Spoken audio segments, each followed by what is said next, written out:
A mysterious hooded figure fleeing the scene of a deadly crime, a woman caught on camera being kidnapped at work, and the last known footage of several people before going missing or turning up dead. These are disturbing CCTV videos that caught unsettling things. The hooded man you're looking at in this series of CCTV clips is the person of interest in the death of a man named Scott Radigan. On January 17th, 2020, police were called to an apartment building in Arlington, Virginia, for a reported cardiac arrest. Scott Radigan's sister had gone into his bedroom after not hearing from him and found him with severe trauma to his upper body. Medics pronounced the 24-year-old dead at the scene. The surveillance footage is the only real lead, but it is limited. The apartment building had been going through renovations and the lobby cameras weren't working. So the only footage police got was from security cameras on the street, showing a person of interest leaving the area around the time it happened. The individual is described as a white male, roughly 5'6" to 5'8", dressed in all black backpack. He also has a distinct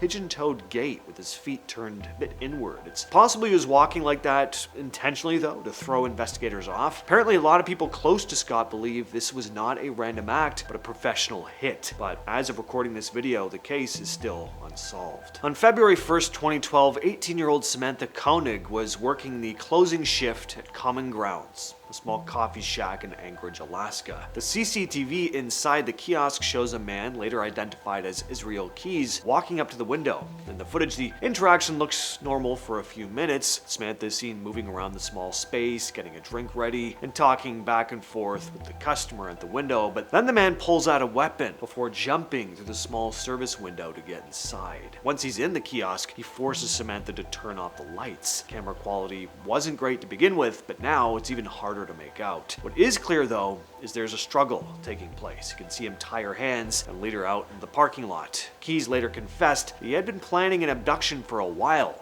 and chose that spot because it was isolated and he knew she'd be alone. After he took her keys, took her life, and then went on a cruise. When he got back from his vacation, he opened Samantha's eyes and took a photo of her holding a recent newspaper to make it look like she was still alive. He used that photo to demand $30,000 in ransom from her family. He was finally caught in Texas after he started using her debit card at different ATMs. Eventually, he told police about several other people he unalived across the country before taking his own life in his cell. These are the last images of Rebecca Coriam, captured on a CCTV camera on a cruise ship. Rebecca Coriam was a 24-year-old crew member working on the Disney Wonder cruise ship when she vanished on March 22nd, 2011, while the vessel was off the coast of Mexico. Now, the actual video hasn't been released to the public, apparently. I mean, if you look for it, you'll mostly just find frames and news segments describing what's in the footage. The images we do have come from a camera in a crew lounge around 5:45 a.m. In these stills, Rebecca is seen using an internal ship phone. She's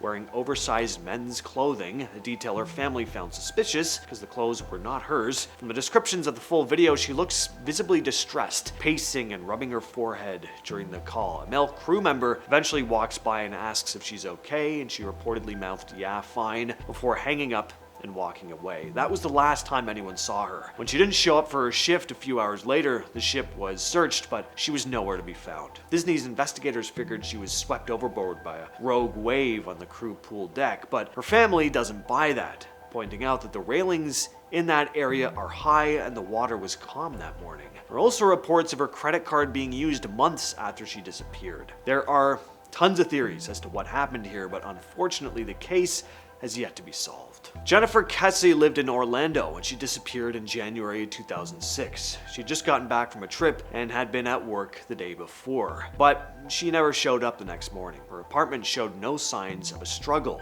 It looked like she'd gotten ready for work and just walked out the door. 2 days later, her car was found abandoned at an apartment complex about a mile away. The complex had a surveillance camera that caught a person of interest parking her car and walking away at noon. But the footage is incredibly frustrating. The camera was set to take photos at intervals, and in every single frame, the person's face is hidden by the metal bars of a fence. And, because of the way the person was walking and the timing of the camera, the fence post perfectly block their head in every single shot. Police couldn't tell if the person was a man or a woman or what race they were. They could only guess the person was between 5'3" and 5'5" based on the height of the car and the fence.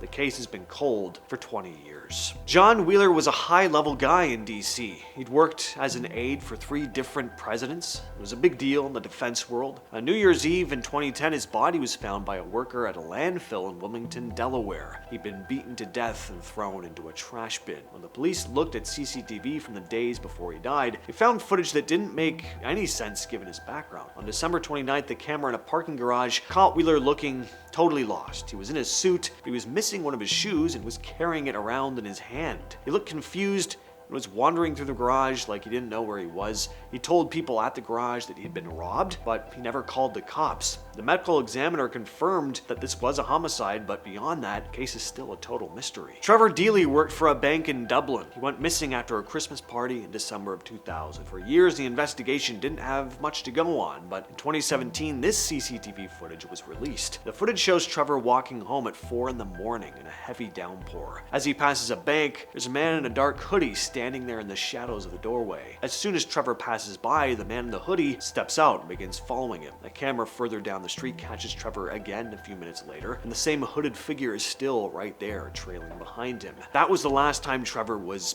ever seen. When the police looked closer at the earlier footage, they realized the man had been waiting outside the bank for over 30 minutes before Trevor showed up. It looked like he was specifically waiting for someone. Because of the low camera quality in the hood, his face is never clear, and he's never been identified. On the morning of September 14, 2007, a boy named Andrew Gosden did something completely out of character. He was a gifted student with a 100% attendance record at his school in Doncaster, England. That morning, he didn't go to class. Instead, he waited for his parents to leave for work, then went back inside his house, changed out of his school uniform into a black Slipknot t-shirt and jeans, and headed to a local ATM.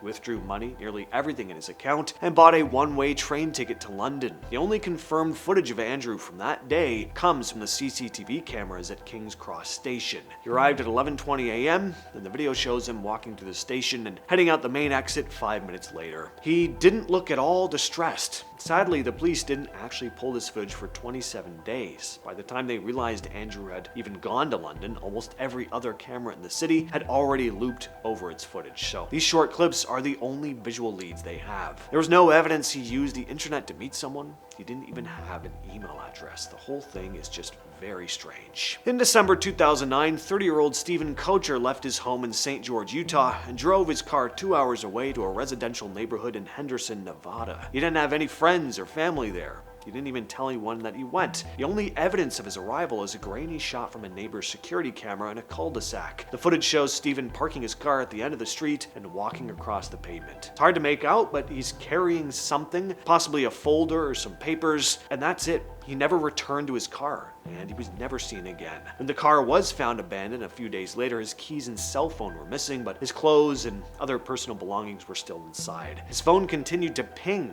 in that area for 2 more days before it finally died, but searches of the surrounding desert and neighborhoods turned up. In June 2009, a man using the name Peter Bergmann checked into a small hotel in Sligo, Ireland. From the start, his behavior was strange, and almost all of it was captured on CCTV. Over several days, cameras followed him, walking calmly through the town, always wearing the same black outfit and carrying a purple plastic bag. Multiple cameras catch him stopping at random locations, taking items out, carefully disposing of them in public trash bins. He does this repeatedly, methodically. It's like he's making sure no single bin gets too much attention. When police later reviewed the footage, they realized he disposed of every personal item he owned. No ID, no labels on his clothes, no paper trail. Even the name Peter Bergmann turned out to be fake. On June 16th, CCTV shows him leaving his hotel for the last time and heading toward a secluded beach. His body was found days later, dead from drowning. There's tons of footage of him. We clearly see his face, but no one's ever come forward to identify him. With all that said, that's been the video for today, and I will catch you, yes you specifically, in the next one.